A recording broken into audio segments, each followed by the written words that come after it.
تمہاری منزل یہ نہیں ہے کہ ڈگری مل جائے اور جاب مل جائے، یہ بہت چھوٹے درجے کی چیز ہے۔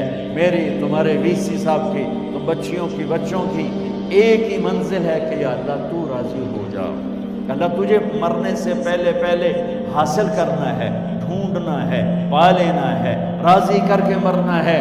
لیتک تحلو والایام مریرۃ ولیتک ترضی والانام غضاب ولیت الذی بینی وبینک عامر وبینی وبین العالمین خراب ولیت الشراب من ودادک صافیا وشربی من ماء المعین السراب فاذا صح منک الود فالکل حین وکل الذی فوق التراب التراب۔ اللہ کو پاتے ہوئے جو سودا کرنا پڑے کر جاؤ۔ عبداللہ بن حذیفہ کو رومیوں نے پکڑ لیا، صحابی ہیں، ان کو آگ میں ڈالنے لگے تو وہ رو پڑے، تو لوگوں نے رومی بادشاہ سے کہا کہ یہ رو پڑا ہے، ڈر گیا ہے، ان کا لے آؤ، میرے پاس لے آؤ۔ ان کو واپس لائے تو رومن بادشاہ نے پوچھا کیوں روئے ہو، موت سے ڈر گئے ہو؟ کہنے لگے موت تو ہمارے لیے سب سے بڑا تحفہ ہوتا ہے، میں اپنی بے بسی پہ رویا ہوں۔ کہ کیا بے بسی ہے؟ کہ بے بسی یہ ہے کہ ایک جان ہے آگ میں گرتے ہی جل کے راکھ ہو جائے گی، کاش میرے جسم پر جتنے بال ہیں اتنی میری پاس جانیں ہوتی اور میں ایک ایک جان کو اللہ کے نام پہ قربان کرتا۔ آج مرنے کا مزہ نہیں آ رہا، اس پہ رویا ہوں۔ تو بادشاہ اتنا حیران ہوا، انہوں نے کہا تو میرا ماتھا چوم دے اور میں تمہیں آزاد کرتا ہوں۔ تو اس کا ماتھا چوما، انہوں نے چھوڑ دیا۔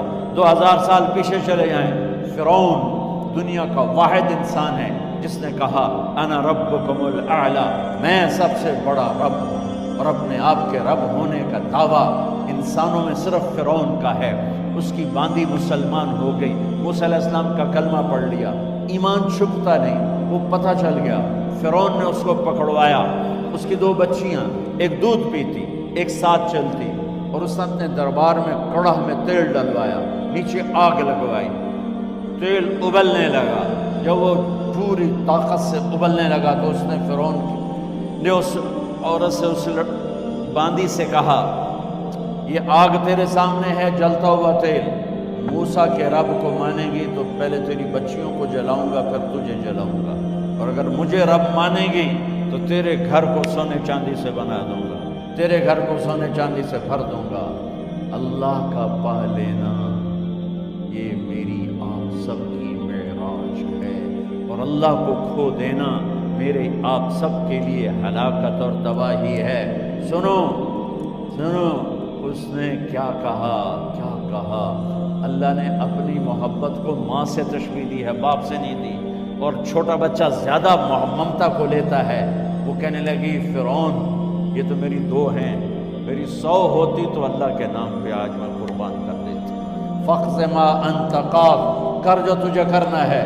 تو پاگل ہو گیا، غصے میں کہنے لگا اس کی بڑی بیٹی کو ڈال دو۔ تو انہوں نے اس کو یوں ٹانگوں سے پکڑا اور وہ چیختی چلاتی ہوئی تھی۔ ماں کا ایک بول اس کی جان بچا سکتا تھا، اور پھر گھر جا کے توبہ کر لیتی۔ وہ کہتی یا اللہ مجھے معاف کر دے، میں نے کلمہ کفر کہا۔ اس کو ٹانگوں سے پکڑا ہوا ہے، اس کے ہاتھ نیچے جھول رہے ہیں، اور وہ اماں بھی کہہ رہی کہ مجھے بچا لو۔ ماں نے اپنی آنکھوں سے بچی کو تیل میں یوں ڈوبتے دیکھا، اور پھر وہ ابھری جیسے مچھلی تلنے کے لیے، جیسے مچھلی تلی جاتی تو باہر آ جاتی، اوپر آ جاتی، تو وہ ایسے بلبلے اٹھ رہے تھے۔ وہ ایک ہی لمحے میں اس کی تو جان گئی، ایک آنسو کا قطرہ اس نے نہیں نکلنے دیا اپنی آنکھوں سے، اور اپنے دل کو جب مضبوط کیا تو میرے رب کی غیرت، میرے رب کی رحمت محبت حرکت میں آئی۔ اللہ نے ماں کی آنکھوں سے پردہ ہٹا دیا، اور ماں نے اپنی بیٹی کی روح کو نکلتے دیکھا، اور وہ کہہ رہی ہے اصبری یا ام فإن لک من الأجر کذا وکذا۔ ماں جی ڈرنا نہیں، صبر کرو، جنت تیار ہے، جنت تیار ہے۔ معصوم بچی کو تو پتہ بھی نہیں تھا کہ کیا ہونے والا ہے، اس کو پکڑ کے یوں ڈالا، اس کی تو آہ بھی نہ نکلی، اور وہ مچھلی کی طرح تلی گئی۔ اور پھر ماں کا کلیجہ پھٹا، اللہ نے پھر آنکھوں سے پردہ ہٹایا، اور انہیں اپنی بچی کی روح کو نکلتے دیکھا، اور وہ کہہ رہی اسبری یا فإن لک من الاجر کذا و کذا. ماں جی تھوڑی دیر کا صبر، جنت تیار ہے، جنت تیار ہے، جنت تیار ہے. اللہ کو پایا سب کچھ پایا، اللہ کو کھو دیا سب کچھ کھو دیا. جب اس کو پکڑ کے لے جانے لگے، اس نے فرعون کو دیکھا. فرعون اس کی آنکھوں میں آنکھیں نہیں ڈال سکتا، نظریں نیچے ہو گئی اس کی. کہنے لگی میری ایک بات مانو گے، میری ایک خواہش پوری کرو گے؟ فرعون نے پوچھا کیا؟ کہ جب میں بھی جل جاؤں تو میری اور میری بچیوں کی ہڈیوں کو اکٹھے دفن کرنا، باہر پھینک نہ دینا، دفنا دینا. فرعون نے کہا تمہاری یہ خواہش پوری کی جائے. انہوں نے کہا پہ پیچھے ہٹ جاؤ، میں نے اللہ کو جان دینی، مجھے دھکا دینے کی ضرورت نہیں ہے، میں اپنے اللہ سے ملنے جا رہا ہوں. سبحان اللہ. جب اللہ مطلوب ہوتا ہے تو موت محبوب بن جاتی. جب اللہ کی نافرمانی ہوتی ہے تو موت سے نفرت ہو جاتی، مرنا عذاب نظر آتا ہے. وہ چھلانگ مار گئی، اللہ اکبر کا نعرہ لگاتی ہوئی. ہڈیاں ادھڑ گئیں، گوشت ادھڑ گیا، ہڈیاں باقی رہ گئیں. فرعون نے کہا ایک ہی جگہ ڈال دو، سب کو دفن کر دو. دفن 2000 سال کے بعد بچوں بچیوں، 2000 سال کے بعد موسیٰ علیہ السلام کے 2000 سال کے بعد جناب رسول اللہ صلی اللہ علیہ وسلم دنیا میں تشریف لائے. 40 سال کی عمر میں نبوت ملی، 50 سال کی عمر میں معراج ہوا. 2050 سال کے بعد میرے نبی کی سواری بیت المقدس جا رہی ہے. اور بیت المقدس پر جب وہ اوپر پہنچے ہیں تو مصر وہاں سے قریب ہو جاتا ہے. جب وہ اترنے لگے تو میرے نبی نے کہا جبریل جنت کی خوشبو آ رہی ہے، جبریل جنت کی خوشبو آ رہی ہے. کہاں سے؟ ابھی تو جنت اوپر ہے، ابھی تو اوپر جانا ہے، تو یہ زمین سے جنت کی خوشبو کیا آ رہی ہے؟ تو جبریل نے عرض کی یا رسول اللہ فرعون کی ایک باندی تھی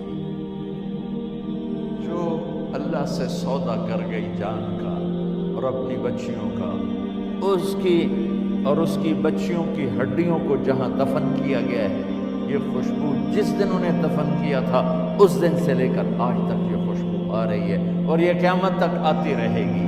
اللہ اپنے نام پہ قربان ہونے والوں کی یوں قیمت لگاتا ہے. پہلے اپنی منزل طے کرو، پہلے اپنی منزل طے کرو، پہلے اپنی منزل طے کرو کہ مجھے اپنی زندگی کی سے لینا کیا ہے. مجھے اللہ کو پانا ہے، مجھے اللہ کو پانا ہے. میں نے اللہ کی قسم اگر اللہ راضی ہے تو پھر موت سے بڑھ کر کوئی تحفہ نہیں، اس سے بڑھ کر کوئی خوبصورت پیغام نہیں. اور اگر اللہ ناراض ہے تو موت سے خوفناک کوئی پیغام نہیں. عمر بن عبدالعزیز 3 بر اعظم پر حکومت کی. عمر بن عبدالعزیز، بنو امیہ، مروان 9 مہینے حکومت کی. اس کا بیٹا عبد الملک بن مروان 21 برس حکومت کی. اس کا بیٹا ولید 10 سال حکومت کی. اس کا بیٹا سلیمان 2.5 سال حکومت کی. اسی تخت پر بیٹھے عمر بن عبدالعزیز. پہلے چاروں نے اللہ کے شریعت کو قربان کیا حکومت کے لیے. عمر بن عبدالعزیز نے اپنے آپ کو قربان کیا اللہ کے لیے. حکومت کو پاؤں کے تلے رکھا اور اللہ کی رضا کو سامنے رکھا. ان کو زہر دیا گیا. جب ان کی موت کا وقت قریب آیا تو انہوں نے رجا بن حیوہ کو بلایا. سننے والی بات ہے بچوں. ان سے فرمانے لگے سنو، میں نے 3 بادشاہوں کو قبر میں اتارا.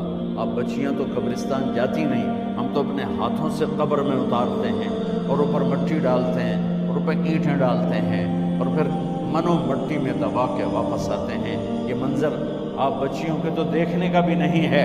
وہ کہنے لگے میں نے 3 بادشاہوں کو مٹی میں ڈالا، لیکن ان کے کفن کی گرہ کو جب کھول کے دیکھا تو ان کے چہرے قبلے سے ہٹ چکے تھے، وہ رنگ ان کے کالے پڑ چکے تھے. ولید بن عبد الملک، سلیمان بن عبد الملک، عبد الملک بن مروان. عبد الملک باپ ولید بیٹا، سلیمان بیٹا، یہ تینوں کا ان کے چہرے کالے ہو گئے تھے اور ان کا قبلے سے منہ پھر گیا تھا۔ اب میں مرنے لگا ہوں، مجھے پہلے ضرور چیک کرنا کہ میرا اللہ میرے ساتھ کیا کرتا ہے۔ پہلے تینوں کی ظلم کی حکومت تھی، ان کے چہرے قبلے سے کیوں ہٹ گئے؟ آپ کو عجب بات بتاؤں، ولید بن عبد الملک روزانہ تہجد میں کھڑے ہو کے 10 سپارے پڑھتا تھا، 10 سپاروں کی تلاوت تہجد میں کرتا تھا کھڑے ہو کے، اور قبلے سے چہرہ ہٹ گیا۔ سلیمان بن عبد الملک تہجد گزار، چہرہ قبلے سے ہٹ گیا، ظلم کیا، ظلم کیا، ظلم کیا، خون کو پانی بنا دیا، حکومت پر شریعت کو قربان کیا، رشتے ناتوں کو قربان کیا۔ اللہ نے قبلے سے چہرے، نمازیں منہ پہ مار دی، روزے منہ پہ مار دیے، حج زکاتیں منہ پہ مار دی، تہجد ان کے منہ پہ مار دی، اور ان کے چہروں کو قبلے سے ہٹا دیا اور رنگ کالے کر دیے۔ عمر بن عبدالعزیز نے اسی سلطنت کو عدل سے بھر دیا، اسی سلطنت کو عدل سے بھر دیا۔ کیسی سلطنت کی؟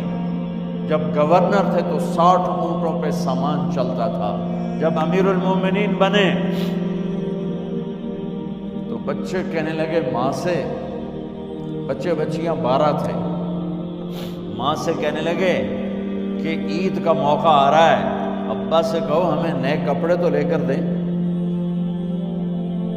ان کی ماں کا نام ہے فاطمہ، بچوں کی ماں کا نام فاطمہ بنت عبد الملک۔ یہ دنیاوی سٹیٹس میں سب سے بڑی خاتون گزری ہے، آج تک اس کے لیول کی کوئی عورت نہیں آئی۔ دادا بادشاہ، باپ بادشاہ، 4 بھائی بادشاہ، 6 خامن بادشاہ، 7 نسبتوں سے یہ عورت شہزادی رہی ہے۔ حضرت عمر گھر آئے، بیگم نے کہا بچے کپڑے مانگ رہے ہیں۔ حضرت عمر کہنے لگے میرے پاس تو پیسے نہیں ہیں، تنخواہ میں تو مشکل سے روٹی پوری ہوتی ہے، کہاں سے لے کر دوں؟ تو تھوڑی دیر خاموش رہی بیگم، پھر کہنے لگی آپ ایسا کریں اگلے مہینے کی سیلری ایڈوانس لے لیں، اس سے میں کپڑے لے لیتی ہوں اور روٹی کا خرچہ میں مزدوری کر کے گھر بیٹھے مزدوری کر کے چلا لوں گی، آپ 1 مہینے کی تنخواہ ایڈوانس لیں۔ حضرت عمر بن عبدالعزیز واحد خلیفہ ہیں جن کے دور میں 3 بر اعظم میں زکوٰۃ لینے والا باقی نہیں بچا تھا۔ یہاں لاہور میں ان کی حکومت کے نیچے تھا، جنوبی اسپین فرانس ان کے حکومت کے نیچے تھا، کاشغر تک ان کے حکومت کے نیچے تھا، استنبول کے دروازوں تک ان کی حکومت تھی۔ 3 بر اعظم میں 1 آدمی زکوٰۃ لینے والا نہ بچا، اور اپنا حال یہ ہے کہ بیگم سے کہہ رہے ہیں پیسے کوئی نہیں، کپڑے کہاں سے لے کر دوں؟ اور بیگم طریقہ بتا رہی ہے کہ آپ اگلے مہینے کی تنخواہ ایڈوانس لے لیں، اس سے میں کپڑے لے لوں گی، اور چولہے کا خرچہ، روٹی کا خرچہ میں گھر بیٹھ کے مزدوری کر کے کما لوں گی۔ تو حضرت عمر کہنے لگے ہاں یہ ٹھیک ہے۔ باہر آئے وزیر خزانہ مزاحم، انہیں بلایا کہ بھائی ہمیں اگلے مہینے کی تنخواہ ایڈوانس چاہیے، یہ تنخواہ والے لوگ بیٹھے ہوئے تنخواہیں لیتے ہیں۔ اس نے کاغذ قلم آگے رکھ دیا، کہا حضرت یہاں لکھ کے دے دیں آپ 1 مہینہ زندہ رہیں گے میں تنخواہ دے دیتا ہوں، آپ مجھے لکھ کے دے دیں آپ 1 ماہ زندہ رہیں گے میں آپ کو تنخواہ دے دیتا ہوں۔ چپ کر کے اٹھے، ایک لفظ نہیں بولے، گھر گئے۔ حضرت اپنی بیگم فاطمہ سے کہا بیگم بچوں سے کہہ دو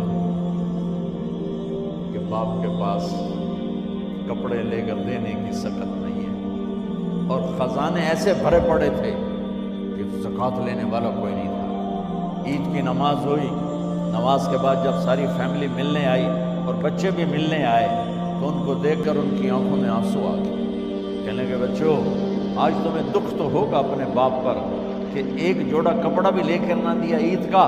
تو ان کے ایک بیٹے نے کہا ابا جان آج ہم بڑے خوش ہیں، ہمارا سر اونچا ہے کہ ہمارے باپ نے مسلمانوں کے مال پہ ڈاکہ نہیں ڈالا، ہمیں قربانی کا بکرا بنایا، لیکن مسلمانوں کے مال میں خیانت نہیں کی۔ یہ ان کا طرز حکومت تھا، اس طرح انہوں نے حکومت کی۔ گھر میں تشریف لائے تو بیٹیوں سے بات کی تو انہوں نے منہ پہ ایسے دوپٹہ رکھا ہو، منہ پہ دوپٹہ رکھ کے بات کرے تو فرمانے لگے کپڑا تو ہٹاؤ، دوپٹہ کیوں رکھا ہوا ہے؟ تو گھر کی خادمہ زور زور سے رونے لگی، کہنے لگی امیر المومنین، آج آپ کی بیٹیوں نے کچا پیاز توڑ کے روٹی کھائی ہے تو وہ اس کی بو ہے منہ میں، آپ کو بو سے نفرت ہے اس لیے منہ پہ کپڑا رکھ لیا ہے۔ تو حضرت عمر اتنا روئے کہ ان کی داڑھی تر ہو گئی۔ کہنے لگے آخر میں جب تھوڑا آسرے میں آئے، کہا میری بیٹیوں، تمہارا باپ تمہیں بڑے اچھے کھانے کھلا سکتا ہے لیکن میں جہنم کو برداشت نہیں کر سکتا، میں جہنم کی آگ برداشت نہیں کر سکتا۔ اب مرنے کا وقت آ گیا۔ جب وہ گورنر تھے تو 60 اونٹوں پہ ان کا سامان چلتا تھا، اور جب وہ امیر المومنین بنے تو عیادت کے لیے لوگ آ رہے تھے، تو سالم عیادت کے لیے آئے، فاطمہ کے بھائی، کپڑے دیکھے امیر المومنین کے تو بہن کو ایک طرف کر کے فرمایا، بڑے نیک سرداروں میں سے تھے یہ مسلمہ بن عبد الملک، کہنے لگے امیر المومنین کے کپڑے تبدیل کروا دو، لوگ پوچھنے آ رہے ہیں تو میلے کپڑے اچھا نہیں لگتا۔ کہا جی بھائی کرواتی ہوں۔ اگلے دن جب وہ حال پوچھنے آئے تو پھر وہی کپڑے تھے، تو انہوں نے ان کو الگ جا کر کہا بہن میں نے تمہیں کہا تھا کپڑے بدلوا دیتی، کیوں نہیں بدلوائے؟ تو وہ رونے لگی، کہنے لگی کہاں سے بدلواؤں، جوڑا ہی ایک، کہاں سے بدلواؤں؟ اور حکومت کتنی تھی؟ 3 بر اعظم، 3 بر اعظم کی حکومت۔ ہمارا تو پٹواری امان کا نہیں ہے، وہ 3 بر اعظم کی سلطنت لے کر ایک جوڑے میں اللہ سے ملنے جا رہا ہے۔ جب ان کا انتقال ہوا، سلیمان بن عبد الملک کی ڈیڈ باڈی جب قبر کے قریب لائے اتارنے کے لیے تو ایسے ایسے ہلنے لگا، اس کا پورا جسم ہلنے لگا۔ تو اس کے بیٹوں نے کہا کہ ہمارے ابا زندہ ہیں، تو حضرت عمر نے فرمایا بیٹو زندہ نہیں ہے، عذاب قبر جلدی شروع ہو گیا ہے، عجل اللہ بالعقوبہ، قبر کی پکڑ پہلے شروع ہو گئی ہے، چھپاؤ اپنے باپ کو جلدی۔ جب عمر بن عبدالعزیز کی ڈیڈ باڈی قبر کے قریب کی گئی اور ان کا بھائی اتارو، بھائی وہ باتیں شروع ہو جاتی ہیں، رومال ڈالو، چادر پکڑو، ادھر سے پکڑو، تو ایک دم ایسے ایک پرچہ ہوا میں اڑتا ہوا سب نے دیکھا، وہ آتے آتے آتے آتے آتے آتے یوں آ کے حضرت عمر کے سینے پر گر گیا۔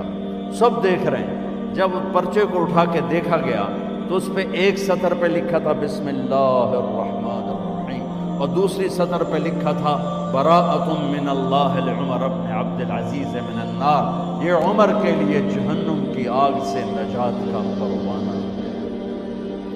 3 بر اعظم کی سلطنت لے کر وہ جنت کا پروانہ لے کر دنیا سے گئے۔ جب ان کو قبر میں اتارا گیا تو انہوں نے رجا بن حیوہ سے فرمایا تھا 3 بادشاہوں کے چہرے دیکھے قبلے سے پھر گئے، رنگ کالے پڑ گئے، مجھے تم نے دیکھنا ہے کہ کیا ہوتا ہے؟ تو رجا فرماتے ہیں جب میں قبر میں اترا اور ان کے کفن کی گرہ کو کھول کے دیکھا تو چہرہ قبلے کی طرف فکس تھا، اور مجھے یوں لگا جیسے 14ویں رات کا چاند قبر میں اتر آیا۔